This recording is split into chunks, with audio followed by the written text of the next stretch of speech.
देश प्रदेश with Jamshed bag के इस प्रोग्राम में हम आपको पाकिस्तान के एक ऐसे शहर की सैर करवाने जा रहे हैं जिस पर घर की मुर्गी दाल बराबर की कहावत पूरी उतरती है। वो शहर जिसे पाकिस्तान का कदीम तरीन शहर होने का एजाज़ हासिल है। हम दावे से कह सकते हैं कि मुट्ठी भर पाकिस्तानियों के अलावा इस बात का इल्म किसी को नहीं होगा कि पेशावर पाकिस्तान का सबसे पुराना शहर है। पेशावर की तारीख तकरीबन 2600 साल पुरानी है। पेशावर को इब्तदाई तौर पर तकरीबन 2600 साल पहले बुद्ध मत मज़हब से ताल्लुक़ रखने वाले एक कबीले ने आकर बसाया।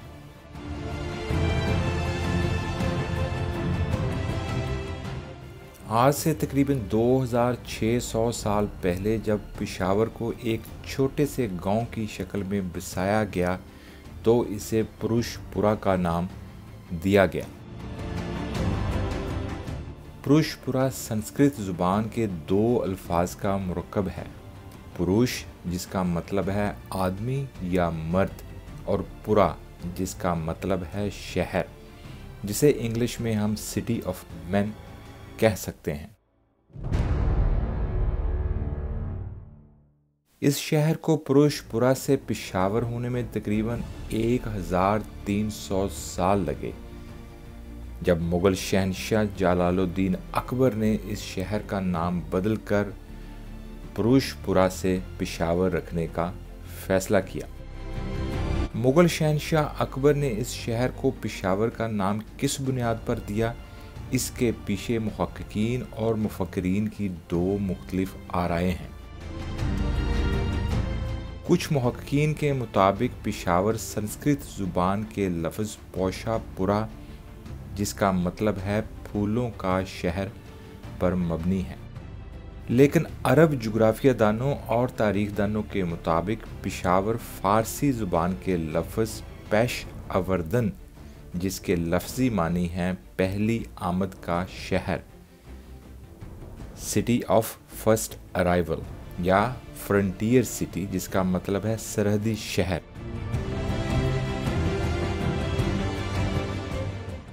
आज भी कुछ लोग पेशावर को फूलों के शहर से मंसूब तो ज़रूर करते हैं, लेकिन अगर मंतकी तौर पर देखा जाए तो शहंशाह अकबर की मादरी ज़ुबान फ़ारसी होने की वजह से इस नज़रिए को और तकबीयत मिलती है कि शहंशाह अकबर ने पेशावर का नाम फ़ारसी ज़ुबान से लिया, ना कि संस्कृत से।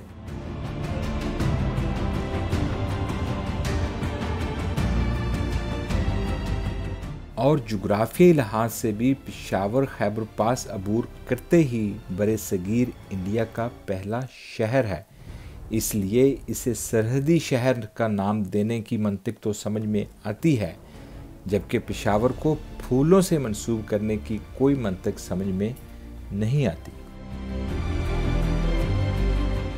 पेशावर आज से तकरीबन 2600 साल पहले पुरुषपुरा के नाम से एक छोटे से गांव की शक्ल में आबाद हुआ। सन 327 बीसी में सिकंदर आज़म ने दुनिया फतह करने की मुहिम के दौरान कदीम गंदेरियन तहजीब को शिकस्त देकर पेशावर, सवात और बुनेर की वादियों पर कब्जा कर लिया। सिकंदर आज़म ने पेशावर पर यूनानी झंडा लहराने के बाद अपने एक जनरल सैलियस निकाटोर को यहाँ का गवर्नर तैनात कर दिया। सन 303 बीसी में कदीम मौर्य तहजीब के बानी चंद्रगुप्ता मौर्य ने पेशावर पर हमला करके यूनानी जनरल को शिकस्त देकर पेशावर पर कब्जा किया।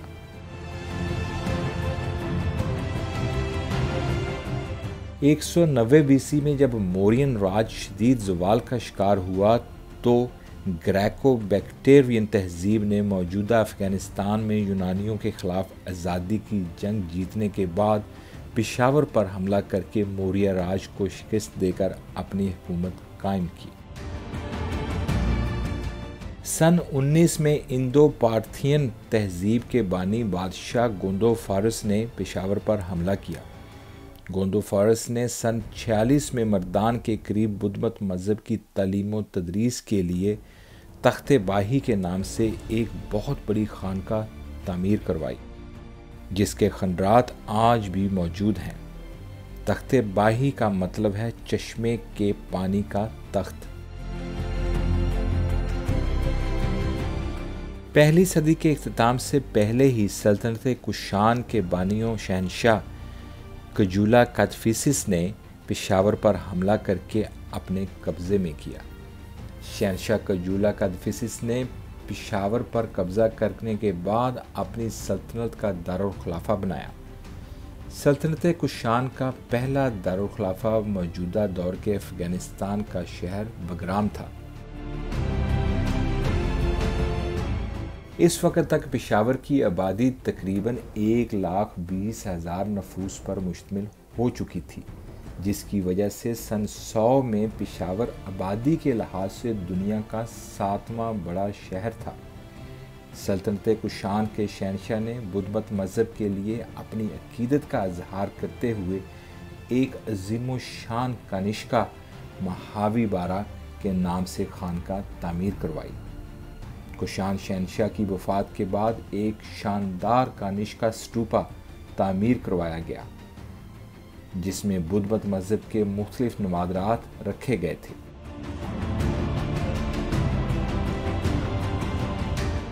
सन 232 में सल्तनत कुशान के आखिरी शहनशाह वासुदेवा की वफ़ात के साथ ही इस सल्तनत का सुनहरी दौर भी ज़वाल पजीर होना शुरू हो गया।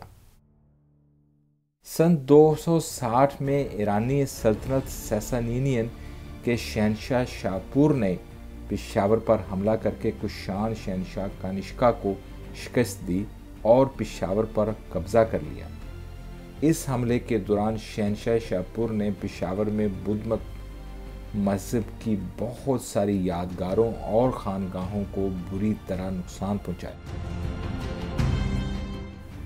सन 400 में मरकज़ी एशिया से आने वाले किदरा हन कबीले ने पेशावर पर हमला करके एक बार फिर पेशावर की ईंट से ईंट बजाते हुए पेशावर पर अपना परचम लहराया।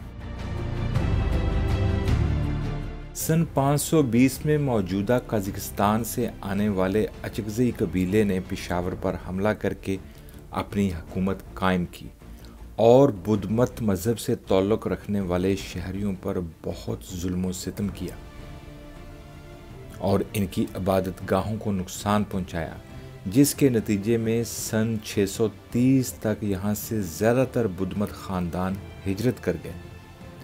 अचगज़ई कबीले की यह हुकूमत भी 100 साल से ज़्यादा ना टिक पाई। सन 630 में काबुल से आने वाले हिंदू शाही ख़ानदान ने पेशावर पर कब्ज़ा करके हुकूमत कायम की। 7वीं सदी के आखिर में अफ़गानिस्तान से हिजरत करके आने वाले पहले पश्तून कबीले दिलज़ाक ने पेशावर आकर इस्लाम की तबलीग का आगाज़ किया। सन 1520 में जब शहनशाह ज़हीरुद्दीन बाबर के चचा मिर्ज़ा ओलग बेग ने यूसुफ़ज़ई कबीले के पश्तूनों को काबुल से बेदखल कर दिया, तो उन्होंने पेशावर में आकर दिलज़ाक कबीले से मदद मांगी और पेशावर में ही आबाद हो गए। सन 986 में पहली बार मुसलमान फ़ौज ने गज़नवी कबीले के बानी और महमूद गज़नवी के वालिद अबू मंसूर नासरुद्दीन सबकतगीन की क़यादत में पेशावर पर हमला करके हिंदू शाही ख़ानदान के बादशाह आनंद पाल को शिकस्त देकर इस खित्ते पर इस्लाम का पहला परचम लहराया। 28 नवंबर 1001 को महमूद गज़नवी ने हिंदू शाही बादशाह आनंद पाल के बेटे राजा जियापाला को पेशावर की जंग में शिकस्त देकर गज़नवी सल्तनत का अलम बुलंद किया। सन 1173 में महमूद गौरी ने गज़नी मौजूदा अफ़गानिस्तान पर हमला किया और गज़नवी सल्तनत पर काबिज़ हो गया। इसके 6 ही साल बाद महमूद गौरी ने पेशावर पर हमला करके यहाँ पर भी अपनी सल्तनत का झंडा लहराया। बदकिस्मती से महमूद गौरी को पेशावर पर हुकूमत करते अभी 20 साल ही हुए थे कि मंगोलों ने दावा बोल दिया। महमूद गौरी सन 1202 में जेहलम के करीब एक छोटे से गांव के पास मंगोलों से लड़ते हुए शहीद हुए। 1994 में डॉक्टर अब्दुल कदीर खान ने अपनी ज़ाती कोशिशों से महमूद गौरी का मज़ार बनवाया।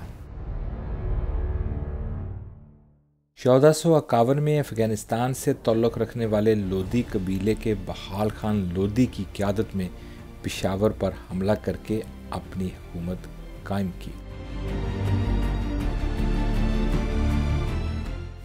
जुलाई 1526 में मुग़ल शहंशाह ज़हीरुद्दीन बाबर ने उस वक्त के पेशावर के गवर्नर दौलत खान लोदी की दावत पर पेशावर पर कब्ज़ा करके मुगलिया सल्तनत को हिंदुस्तान में फैलाने का बाकायदा आगाज़ किया। बाबर के दौरे हुकूमत में पेशावर बगराम के नाम से जाना जाता था। बाबर ने यहाँ के किले को दोबारा से तामीर करवाया और इस शहर को अपनी फ़ौज के लिए ठिकाना बनाकर अपनी सल्तनत फैलाने में मसरूफ़ हो गया। मुग़लों के पहले शहंशाह ज़हीरुद्दीन बाबर की वफ़ात के बाद उनके बेटे नसीरुद्दीन हुमायूं ने तख्त संभाला तो पश्तून बादशाह फ़रीद खान, जिसे लोग शेर शाह सूरी के नाम से जानते हैं, पेशावर पर हमलावर हुआ, जिसके नतीजे में हुमायूं को शिकस्त ज़दा होकर अफ़गानिस्तान में पनाह लेना पड़ी। 16वीं सदी में पेशावर एक अहम तिजारती मरकज़ का किरदार अदा कर रहा था। ख़ुसूसी तौर पर शेर शाह सूरी की बनाई हुई जीटी रोड की वजह से पेशावर मरकज़ी एशिया और हिंदुस्तान के दरमियान तिजारत में बहुत अहम किरदार अदा कर रहा था। सन 1555 में हुमायूं ने एक बार फिर पेशावर पर हमला किया और शेर शाह सूरी को शिकस्त देकर पेशावर पर एक बार फिर मुगलिया सल्तनत का परचम लहराते हुए अपनी फतूहात का सिलसिला जारी रखते हुए लाहौर तक पहुंचा। सन 1556 में हुमायूं की वफ़ात के बाद उनके बेटे जलालुद्दीन मोहम्मद अकबर ने तख्त संभाला। शहंशाह अकबर ने पेशावर का नाम बगराम से बदलकर पेशावर रखा। मुग़ल शहंशाह औरंगज़ेब के दौर में काबुल के गवर्नर मोहब्बत खान ने पेशावर को अपना ठिकाना बनाते हुए सन 1630 में मशहूर ज़माना मस्जिद मोहब्बत खान तामीर करवाई। सन 1707 में शहंशाह औरंगज़ेब की वफ़ात के बाद उनके बेटे बहादुर शाह तख्त पर बैठे तो मुगलिया दौरे हुकूमत का ज़वाल शुरू हो गया। मुगलिया सल्तनत का दफ़ा कमज़ोर पड़ने लगा। 18 नवंबर 1738 में ईरान से मुगलिया सल्तनत पर हमला आवर अफशर कबीले के सरदार नादिर शाह ने पेशावर पर हमला करके मुग़लों के तैनात करदा पेशावर के गवर्नर नवाब नासिर खान को शिकस्त देकर पेशावर पर कब्ज़ा कर लिया। सन 1747 में अफ़गान सल्तनत दुर्रानी के बानी और शहंशाह अहमद शाह दुर्रानी, जिसे लोग अहमद शाह अब्दाली के नाम से भी जानते हैं, ने पेशावर पर हमला आवर होकर इस पर कब्ज़ा किया। अहमद शाह अब्दाली की वफ़ात के बाद सन 1772 में उनके बेटे तैमूर शाह अब्दाली ने मुग़लों के साथ इल्हाक़ किया और मुग़लों की सल्तनत के ज़ेरे साया पेशावर और काबुल पर हुक्मरानी करता रहा। सन 1802 में तैमूर शाह अब्दाली के पोते महमूद शाह अब्दाली और उसके सौतेले भाई और उस वक्त के पेशावर के गवर्नर शाह शुजा अब्दाली के दरमियान तख्त पर बैठने का झगड़ा हुआ, जिसके नतीजे में शाह शुजा अब्दाली ने अपने सौतेले भाई महमूद शाह अब्दाली को पेशावर के बाला हिसार किले में कैद करके खुद तख्त पर बैठ गया।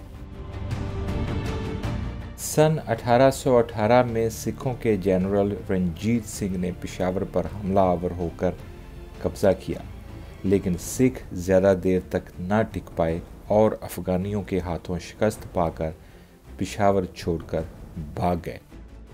सन 1823 में एक बार फिर रणजीत सिंह और शाह शुजा अब्दाली की अफवाज के दरमियान नौशहरा के मुकाम पर एक खौफनाक जंग के नतीजे में मुसलमानों को शिकस्त का सामना करना पड़ा, जिसके नतीजे में पेशावर एक बार फिर सिखों के कब्जे में आ गया।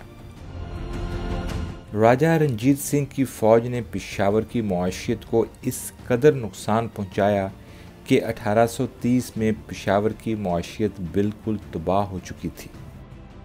राजा रणजीत सिंह ने एक इटालियन जनरल पोलो मार्टिनो को पेशावर का एडमिनिस्ट्रेटर तैनात किया, जिसने जुल्म और बर्बरियत के तमाम रिकॉर्ड तोड़ते हुए पूरे शहर में खौफ व हरास फैला रखा था। ये वही जनरल पोलो मार्टिनो है जो पेशावर की मशहूर ज़माना कदीम मस्जिद मोहब्बत खान के मीनारों से हर सुबह 5 कैदियों को फांसी के फंदे पर लटकाया करता था। सन 1835 में अफ़गानिस्तान बारकज़ई कबीले के अमीर दोस्त मोहम्मद ख़ान ने पेशावर पर कब्ज़ा करने की कोशिश ज़रूर की, लेकिन बदकिस्मती से उनकी फ़ौज ने सिखों की दल खालसा फ़ौज से लड़ने से इनकार कर दिया। सिखों के पेशावर पर कब्ज़े के दौरान पूरे पंजाब से सिख ख़ानदान हिजरत करके पेशावर मुंतकिल हुए और मुस्तकिल रहाइश इख्तियार की। आज भी पाकिस्तान में सबसे ज़्यादा सिखों की तादाद पेशावर में रहाइश पजीर है और वो अपने आप को पश्तून मानते हैं और पश्तो को अपनी मादरी ज़ुबान समझते हैं। सन 1845 से 1849 के दरमियान अंग्रेज़ों और सिखों के दरमियान 2 मुख्तलिफ जंगों में सिखों को शिकस्त देकर अंग्रेज़ों ने पेशावर पर कब्ज़ा करते हुए पेशावर को अपना सरहदी हेडक्वार्टर्स बनाया। अंग्रेज़ों ने पेशावर को रेलवे लाइन बिछाकर पूरे हिंदुस्तान से रेल के ज़रिए जोड़ा। अंग्रेज़ों के दौरे हुकूमत में पेशावर हिंद को और पश्तून दानश्वरों का मरकज़ बनकर उभरा। अब्दुल गफ्फार खान, जिसे बादशाह खान के नाम से शोहरत मिली, जैसे अजीम लोगों ने पेशावर से अंग्रेज़ों के ख़िलाफ़ पुरअमन एहतजाज करके पाकिस्तान को आज़ादी दिलाने में एक अहम किरदार अदा किया। बिलाखिर लाखों जानों की कुर्बानियों और एक लंबी जदोजहद के बाद 1947 में पाकिस्तान एक आज़ाद मुस्लिम रियासत बनकर दुनिया के नक्शे पर उभरा, तो पेशावर जैसा अजीम तारीखी शहर पाकिस्तान के हिस्से में आया। बाला हिसार को अगर पेशावर का कोहे नूर कहा जाए तो गलत नहीं होगा। इस किले को बाला हिसार का नाम 18वीं सदी में अहमद शाह अब्दाली के बेटे तैमूर शाह अब्दाली ने दिया। बाला हिसार फारसी ज़ुबान के 2 अल्फाज का मरकब है। बाला जिसका मतलब है ऊंचा, हिसार जिसका मतलब है कला। चूँकि ये किला शहर के ऊंचे मुकाम पर तामीर किया गया है, इसलिए इसे ऊंचा किला का नाम दिया गया। बाला हिसार की इब्तदाई तामीर कब और किसने करवाई, ये बात आज तक एक मोमा ही है। सन 630 में एक चाइनीज़ बुद्ध मत राहब और आलम जोंगजैंग इंडिया जाने की गर्ज से पेशावर से गुजरा तो उसने एक शाही रहायशगाह देखने का तज़किरा किया, जो कि एक किले की मानंद बुलंदो बाला और मजबूत लग रही थी। मुहक्किकीन के मुताबिक जोंगजैंग इसी किले का जिक्र कर रहे थे, क्योंकि पेशावर में इसके अलावा और कोई ऐसी इमारत नहीं थी। सन 1747 में ये किला सल्तनत दुर्रानी के शहनशाह अहमद शाह अब्दाली की सर्दियों के मौसम में शाही रहायशगाह के लिए इस्तेमाल किया जाता रहा। 8 मई 1758 में जब मर्राठों ने पेशावर पर हमला किया और दुरानी फ़ौज के साथ एक खौफनाक लड़ाई के बाद मुसलमान शहनशाह तैमूर शाह दुर्रानी को शिकस्त देकर बाला हिसार पर मराठा राज का परचम लहराया। अहमद शाह अब्दाली का बेटा और दुरानी सल्तनत का शहनशाह तैमूर शाह अब्दाली पेशावर के गवर्नर जहान खान के साथ भागकर पेशावर चला गया। मराठों के लिए ये जीत बहुत बड़ा संगे मील थी। ये पहला मौका था जब मराठा राज इंडिया के शहर पूना से अफगानिस्तान की सरहद तक के 2000 किलोमीटर तक फैला हुआ था। 1823 में सिखों के राजा रंजीत सिंह ने नौशहरा के करीब एक मार्के में अफगानियों को शिकस्त देकर पेशावर पर कब्जा किया और बाला हिसार पर सिख राज का परचम लहराया। राजा रंजीत सिंह ने किले की तामीर और मरम्मत का काम अपने सबसे काबिल जनरल हरी सिंह नलवा के ज़िम्मे लगाया। सन 1845 में अंग्रेज़ों के हाथों शिकस्त पाने के बाद सिख बाला हिसार छोड़कर भाग गए तो अंग्रेज़ों ने ब्रिटिश राज का परचम लहराया। अंग्रेज़ों ने किले की बैरूनी दीवारों की नौसर तामीर करवाई जो आज भी देखी जा सकती है। पाकिस्तान के वजूद में आने के बाद इस किले में पाकिस्तानी अफवाज की फ्रंटियर कॉर्प्स ने अपना हेडक्वार्टर कायम कर रखा है।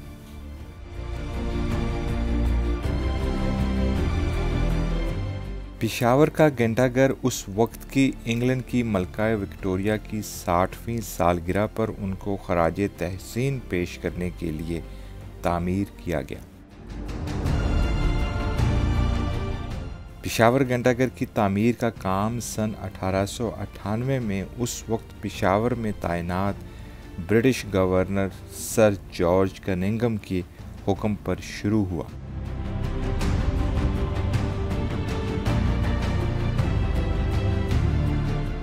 पेशावर घंटाघर का डिज़ाइन उस वक्त पेशावर में म्यूनिसिपल इंजीनियर के ओहदे पर फाइज ब्रिटिश आर्किटेक्ट जेम्स स्ट्रैचन ने बनाया। पेशावर घंटाघर का संगे बुनियाद भी उस वक्त पेशावर के गवर्नर सर जॉर्ज कनिंघम ने रखा, जिसकी वजह से इस घंटाघर का नाम सर कनिंघम के नाम से मंसूब कर दिया गया।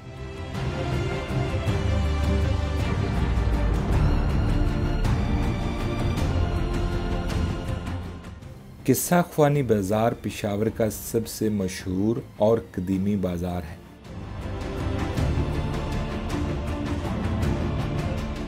किस्सा ख्वानी का मतलब है कहानी सुनाने वालों का बाज़ार। इंडियन फिल्मों के मशहूर अदाकार दिलीप कुमार, जिनका ताल्लुक पेशावर की अवान फैमिली से है, 11 दिसंबर 1922 को किस्सा ख्वानी बाज़ार में ही पैदा हुए।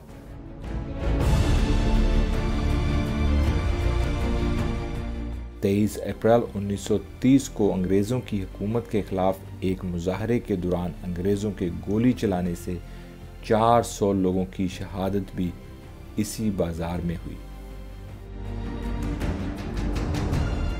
मोहब्बत खान मस्जिद पेशावर की तारीखी इमारत में सबसे ज़्यादा मशहूर है। इस मस्जिद की तामीर का काम सन 1630 में मुग़ल शहनशाह औरंगज़ेब के हुक्म पर उस वक्त के काबुल के गवर्नर नवाब मोहब्बत खान इब्ने अली मर्दान खान ने शुरू करवाया। मस्जिद की बैरूनी हिस्से पर लगाए गए सफ़ेद मार्बल की वजह से ये मस्जिद अपनी मिसाल आप है। मस्जिद की तामीर के लिए जिस मुकाम का चुनाव किया गया, ये मुकाम कदीम पेशावर का सबसे बुलंद मुकाम था। मस्जिद का कुल रकबा 30,155 मुरब्बा फीट पर मुश्तमिल है।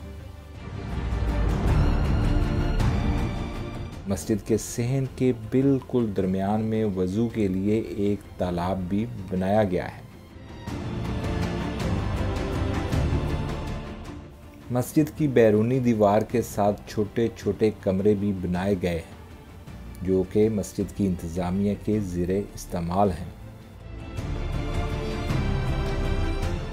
मस्जिद के मगरबी जानिब नमाज के लिए हॉल तामीर किया गया, जिसके ऊपर दोनों जानिब एक एक मीनार तामीर किया गया। हर मीनार को 3 हिस्सों में तकसीम किया गया है। मस्जिद के अंदरूनी हिस्से में दाखिल होने के लिए 5 मेहराबी दरवाजे बनाए गए हैं। मस्जिद की खूबसूरती में मज़ीद इजाफे के लिए मस्जिद की छत पर 3 गुंबद भी बनाए गए हैं। सन 1830 में जब सिखों ने पेशावर पर कब्ज़ा किया तो इस मस्जिद को बहुत नुकसान पहुंचाने के साथ साथ मस्जिद के मीनारों को कैदियों को फांसी देने के लिए इस्तेमाल किया जाता था। मस्जिद के इन मीनारों पर रोज़ 5 कैदियों को फांसी दी जाती थी। अफ़गानिस्तान पर रूस के कब्ज़े के दौरान हिजरत करके आने वाले अफ़गान भी इसी मस्जिद में बैठकर रूस के ख़िलाफ़ लड़ाई की हिकमत अमली तय किया करते थे।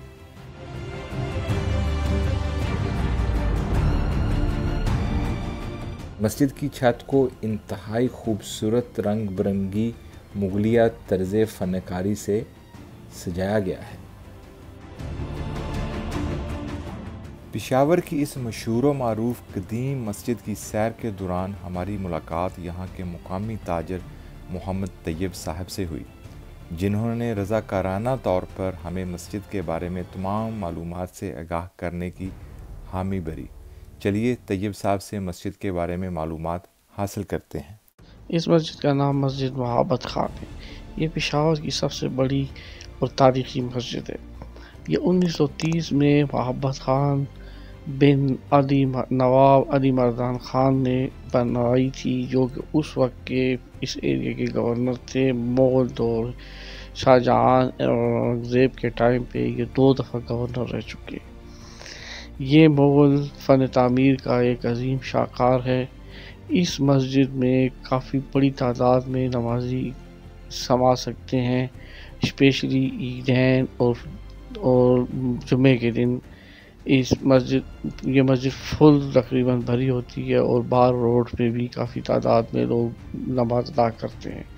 इस मस्जिद की सबसे बड़ी ख़ासियत ये है कि इसके अंदर हम 2 हॉल्स हैं, जिसमें बेहतरीन मुग़ल फ़न तामीर का एक शाहकार है और इसमें तमाम हाथ से फ्रेस्को वर्क बनाया गया है, जो कि अभी काफ़ी हद तक ख़राब हो चुका है।